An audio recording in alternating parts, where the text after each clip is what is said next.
شگون کہتے ہیں جی کسی چیز کو، کسی شخص کو، کسی عمل کو، کسی آواز کو، کسی وقت کو، کسی دن کو اپنے حق میں اچھا یا برا سمجھنا، اس کو شگون کہتے ہیں۔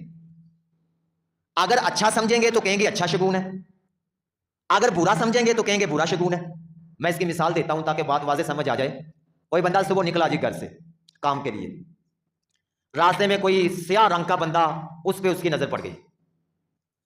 اب اس بندے نے آگے سے کہہ دیا جی لو جی آج میں نے منحوس کی شکل دیکھ لی ہے، آج میرا کام صحیح نہیں ہونا۔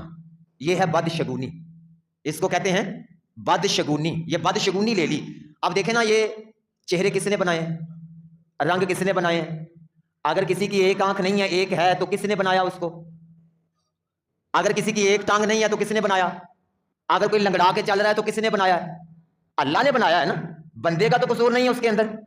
بھائی اگر بندے کے اختیار میں ہوتا تو سب اپنے آپ کو خوبصورت بناتے، کسی نے اپنے آپ کو ایک آنکھ والا بنانا تھا؟ یہ اللہ نے بنایا سارا کچھ۔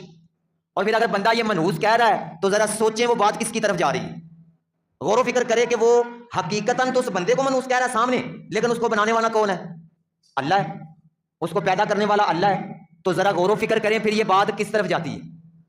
اگر کوئی اس طرح کا معاملہ کرے گا تو وہ بد شگونی لے گا۔ نبی کریم صلی اللہ علیہ وسلم نے ارشاد فرمایا بد شگونی لینا یہ شیطانی کاموں میں سے ہے۔ بد شگونی لینا یہ شیطانی کاموں میں سے ہے۔ اور ایک اور روایت میں نبی کریم صلی اللہ تعالیٰ علیہ وسلم نے ارشاد فرمایا جو بد شگونی کی وجہ سے کسی کام سے رک گیا تو اس نے شرک کیا۔ اس نے کیا کیا جی؟ شرک کیا۔ اب اچھا شگون، اگر جا رہے تھے رستے میں کوئی بندہ مل گیا، اس کے چہرے پہ داڑھی بھی تھی، سر پہ امامہ بھی تھا، اب بندے نے اس کو دیکھ لیا اور دیکھ کے کہا جی آج میرا کام اچھا ہوگا، اس کو کہتے ہیں اچھا شگون۔ کیا کہتے ہیں اس کو؟ اس کے اندر کوئی حرج نہیں۔ اچھا شگون لیا جا سکتا ہے لیکن برا شگون نہیں لیا جا سکتا۔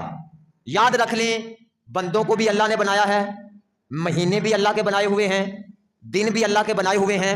یہ ہمارے معاشرے کے اندر پائی جانے والی برائیوں میں سے ایک یہ بھی برائی ہے، اور یہ نسل در نسل ہمارے اندر منتقل ہوئی ہے۔